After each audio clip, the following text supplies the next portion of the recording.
السلام علیکم۔ آج جس موضوع پہ یہ ٹاپک ہو رہا ہے اور یہ ہے بہت اہم ہے، حق خطیب صاحب اور قرار حسن صاحب۔ یہ جو آج کل میڈیا پہ یوٹیوب پہ بہت زیادہ شور مچ رہا ہے، حق خطیب صاحب کیسے ہیں، قرار حسن بھائی کیسے ہیں۔ تو سب سے پہلے تو قرار حسن بھائی کے بعد بات کریں گے۔ پہلے تو قرار حسن جو ہم نے جو سنا ہے، قرار بھائی جو ایئر وائی نیوز کے جو اینکر ہے، یہ پہلی بات تو یہ سید زادے ہیں۔ ہم سید زادوں سے پیار اور محبت کرتے ہیں، سید زادوں کا ہمیشہ احترام کرنا چاہیے۔ اور قرار حسن صاحب کی بے شمار اس قوم کے لیے اور پاکستان کے لیے بے شمار خدمات ہے، اور انہوں نے ہمیشہ سچ کی آواز کو بلند کیا ہے اور جھوٹ کی آواز کو ختم کیا ہے، اور وہ ہمیشہ بہت ساری اس کی خدمات ہیں۔ ہم قرار حسن صاحب کا بہت بہت شکر گزار ہیں، انہوں نے بہت سارا قوم کو حق اور سچ بتایا ہے۔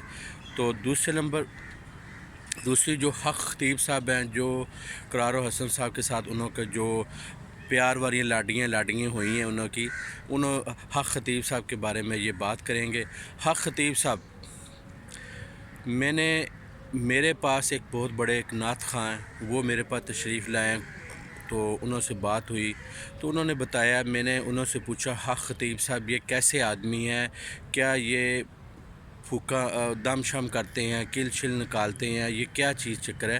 کہ میں نے بھی آپ کو بتا رہا ہوں، حق خطیب صاحب کو بالکل نہیں دیکھا، بس یہی میڈیا پہ جو باتیں سنتے ہیں یہ ہے۔ اس جو نعت خواں نے حق خطیب کے بارے میں بتایا ہے، بہت بڑا یہ ایک راز ہے۔ اس نے بتایا، جی میرے والد صاحب بیمار تھے بہت زیادہ، ڈاکٹروں سے دوائیاں لیتے تھے، بہت ساری بالکل آرام نہیں آ رہا تھا جی، بہت سارے پریشانی تھی۔ تو میں اپنے والد صاحب کو حق خطیب صاحب کے پاس لے گیا، حق خطیب صاحب نے میرے والد صاحب کو دم کیا۔ تو وہ جو نعت خواں بتا رہا ہے، تو ماشاءاللہ وہ کہہ رہے ہیں، الحمدللہ میرے والد صاحب اب بالکل صحیح اور تندرست ہے۔ اور میں نے یہ 2-3 دن پہلے اس نعت خواں کے والد صاحب کو ملا ہوں، میں نے بتایا آپ حق خطیب صاحب کے پاس گئے ہیں؟ انہوں نے بتایا میں حق خطیب صاحب کے پاس گیا ہوں، میری طبیعت بالکل صحیح نہیں رہتی تھی، تو خراب رہتی تھی۔ جب میں نے حق خطیب صاحب نے دم کیا، میں اس ٹائم کا بالکل صحیح ہوں اور تندرست ہوں۔ حق خطیب صاحب تو بعض دفعہ طبیعت خراب ہو جاتی ہے تو میرے بیٹا وہ حق خطیب صاحب کو فون کرتے ہیں تو دم کروا لیتے تھے، اور میری الحمدللہ طبیعت صحیح رہتی ہے۔ اور جو پہلے دوائیاں کھاتے تھے نا، تو وہ بھی آرام نہیں آتا تھا، اب وہ دوائیاں بھی کھا لوں نا تو مجھے تندرستی صحت رہتی ہے، دوائیوں کا بھی اب اثر ہو رہا ہے۔ دوستو، یہ ہے حق خطیب صاحب کی جو اصل یہ راز کی۔ اور دوسرے میں ایک آپ خود صوفیانہ اور اولیاء اللہ کا خانقاہ سے وابستہ ہوں، بس یہ ایک حق خطیب صاحب کی جو یہ کل نکالنا، آنکھوں سے زیریں نکالنا، یہ تصوف میں بالکل نہیں ہے، نہ تصوف کی یہ باتیں ہیں، نہ صوفیانہ کی باتیں ہیں، بالکل دور کہیں بھی نہیں آتا۔ باقی وہ دم کرتے ہیں، لوگوں کے لیے دعا کرتے ہیں، لوگوں کو شفا بھی ملتی ہے، دم میں بھی شفا ملتی ہے، یہ ہماری سمجھ میں نہیں آنے والی باتیں۔ یہ آنکھوں سے کل نکل رہے ہیں، منہ سے گولیاں نکل رہی ہیں، بازوؤں میں نکل رہی، یہ تصوف کا اور صوفیانہ کا بالکل یہ حصہ نہیں ہے۔